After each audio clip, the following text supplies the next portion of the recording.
Sunita Williams और Butch Wilmore का सिर्फ 7 दिन का मिशन था, लेकिन वह 9 महीने तक इंटरनेशनल स्पेस स्टेशन में फंसे रहे। एक्चुअल में उनके साथ में क्या हुआ, पूरा डिटेल से समझते हैं। रॉकेट के ऊपर का यह जो पार्ट होता है इसको कैप्सूल बोलते हैं, जिसमें एस्ट्रोनॉट के बैठने की जगह होती है और यही capsule final international space station तक जाता है और वापस एस्ट्रोनॉट को लेकर धरती पर भी आता है। अब नासा के पास वैसे तो स्पेसएक्स का क्रू ड्रैगन एक भरोसेमंद कैप्सूल है जो स्पेस स्टेशन पर कई बार जा चुका है, लेकिन नासा को एक और ऑप्शन चाहिए था, तो इन्होंने ट्राई किया बोइंग के स्टारलाइनर कैप्सूल को। अब इसमें टोटल 5 एस्ट्रोनॉट बैठ सकते हैं, लेकिन यहाँ पर 2 ही एस्ट्रोनॉट को बिठाया गया, सुनीता विलियम्स और बुच विल्मोर को, क्योंकि यह इसका पहला मिशन था। एस्ट्रोनॉट के नीचे एक स्टोरेज स्पेस होता है जहां पर जरूरी सामान और इमरजेंसी सर्वाइवल किट रखी जाती है। एस्ट्रोनॉट के बैठने के बाद में यह सीट ऊपर घूम जाती है और ऊपर की तरफ यहां पर इनके सामने स्क्रीन लगे रहते हैं जिन पर यह पूरे रॉकेट व्हीकल की परफॉर्मेंस मेजर करते रहते हैं। सुनीता विलियम्स इंडियन है सिर्फ नाम से, फिर भी हमें बहुत प्राउड फील होता है। यदि आप भी 3D एनिमेशन की स्किल सीखते हो तो आपको भी बहुत प्राउड फील होगा, क्योंकि यह अपने आप में एक यूनिक टाइप की स्किल होगी आपके पास में। और इसमें हमारा बेहतरीन एडवांस 3D एनिमेशन कोर्स आपकी हेल्प कर सकता है। डिस्क्रिप्शन में डिटेल अवेलेबल है, जरूर से चेकआउट कीजिएगा, हमारा पूरा सपोर्ट आपको रहेगा। इस मिशन को लॉन्च करने के लिए नए रॉकेट को यूज किया गया जिसका नाम है एटलास 5। एक्चुअल में इस रॉकेट की कोई भी गलती नहीं है। इसमें 2 साइड में रॉकेट बूस्टर लगे हुए हैं और बीच में लिक्विड प्रोपेलेंट इंजन लगा हुआ है।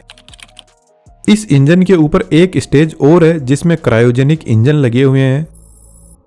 सबसे ऊपर कैप्सूल लगा रहता है जहां पर एस्ट्रोनॉट बैठे रहते हैं। जनरली 2020 के बाद में स्पेसएक्स के फाल्कन 9 रॉकेट को काम में लिया जा रहा है, जो एक रीयूजेबल रॉकेट है। इसकी वर्किंग आप यहां से समझ सकते हो। अब जब रॉकेट लिफ्ट ऑफ स्टार्ट करता है उसके आधे घंटे पहले पूरी टेस्टिंग की जाती है, तो रॉकेट और कैप्सूल में कहीं पर भी कोई भी प्रॉब्लम नहीं थी। जब रॉकेट लिफ्ट ऑफ करता है तो स्टार्टिंग में हेवी थ्रस्ट की जरूरत पड़ती है, तो सॉलिड रॉकेट बूस्टर भी चलते हैं और साथ में लिक्विड प्रोपेलेंट इंजन भी चलता है। सॉलिड रॉकेट बूस्टर ठीक हमारे दिवाली के रॉकेट के जैसे होते हैं। जब तक इनमें फ्यूल रहेगा तब तक फोर्स लगाते रहेंगे, लेकिन इनमें पावर जबरदस्त होती है। स्टार्टिंग के 3-4 मिनट बाद में यह अलग हो जाते हैं। फिर लिक्विड प्रोपेलेंट इंजन रॉकेट को आगे बढ़ाता है। कुछ टाइम बाद में लिक्विड प्रोपेलेंट इंजन का भी फ्यूल खत्म होता है और यह भी अलग हो जाता है और वापस अर्थ पर आकर कहीं पर गिर जाता है। अब क्रायोजेनिक इंजन स्टार्ट होता है। इन इंजन के पास में पावर बहुत ज्यादा होती है और यह ऊंचाई पर बहुत अच्छे से काम करते हैं, और सबसे खास बात इनको बंद चालू किया जा सकता है। लेकिन अभी तक जितने भी इंजन थे उनको स्टार्ट करने के बाद में वह बंद तभी होते हैं जब उनका फ्यूल खत्म हो जाए।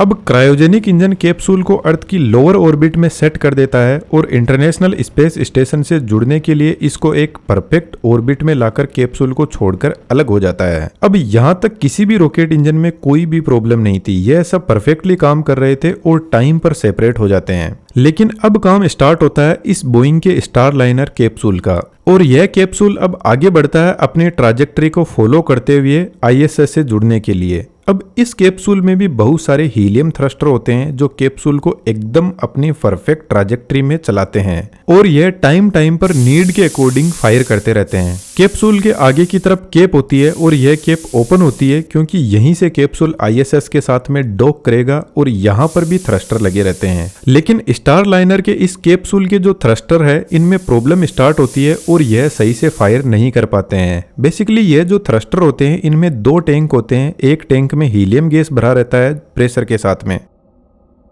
और जब भी थ्रस्टर को फायर करना होता है तो हीलियम गैस वॉल से निकलकर हाइड्रोजन फ्यूल टैंक में दबाव डालता है, और इस दबाव से हाइड्रोजन थ्रस्टर में पहुंचता है और वहां पर जलने लगता है, जिससे गैसेज रिलीज होती है और प्रेशर से थ्रस्ट क्रिएट होता है।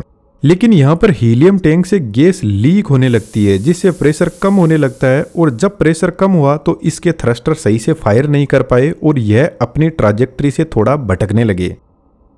अब जनरली यह प्रोसेस पूरी ऑटोनॉमस होती है, लेकिन ऐसी सिचुएशन में जब इंजन सही से काम नहीं करने लगे तो एस्ट्रोनॉट इसको मैनुअली कंट्रोल करते हैं। अब यहाँ पर इन दोनों एस्ट्रोनॉट को समझ आ गया कि इस कैप्सूल में प्रॉब्लम है, तो इन्होंने इसको मैनुअली ऑपरेट किया। अब कैप्सूल को आईएसएस से डॉक करने के लिए इनको 24 घंटे का टाइम लगा, लेकिन इन्होंने सक्सेसफुली यह काम कर दिया।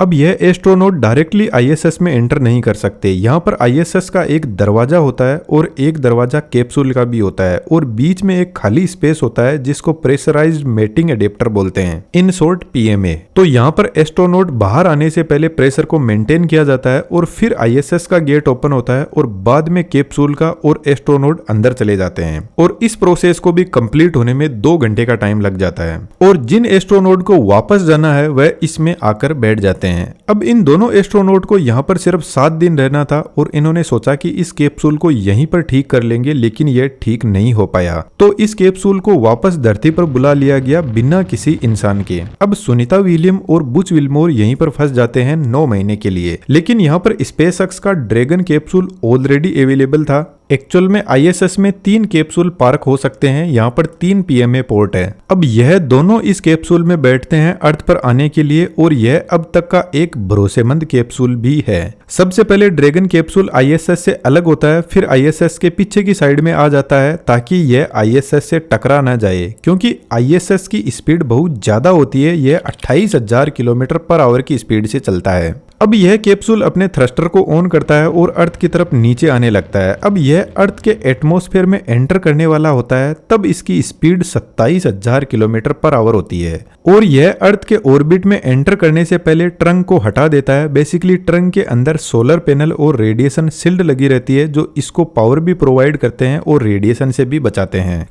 कैप्सूल के नीचे की तरफ हीट शील्ड लगी रहती है। जब कैप्सूल अर्थ के एटमॉस्फेयर में एंटर करता है तो फ्रिक्शन की वजह से इसका टेम्परेचर लगभग 2000 डिग्री सेंटीग्रेड तक पहुंच जाता है। तो कैप्सूल के नीचे की तरफ हीट शील्ड लगी रहती है जो इसको इतने टेम्परेचर से बचाती है, अदरवाइज कैप्सूल यहाँ पर मेल्ट भी हो सकता है। एटमॉस्फेयर में एंटर होने के बाद में इसमें छोटे छोटे थ्रस्टर और लगे रहते हैं जो इसको गाइड करते हैं और स्पीड को स्लो डाउन करने की कोशिश करते हैं। जब 5 से 10 किलोमीटर की ऊंचाई पर कैप्सूल होता है तो इसमें सबसे बड़े पहले 2 पैराशूट ओपन होते हैं और इसकी स्पीड को स्लो डाउन करने का काम करते हैं।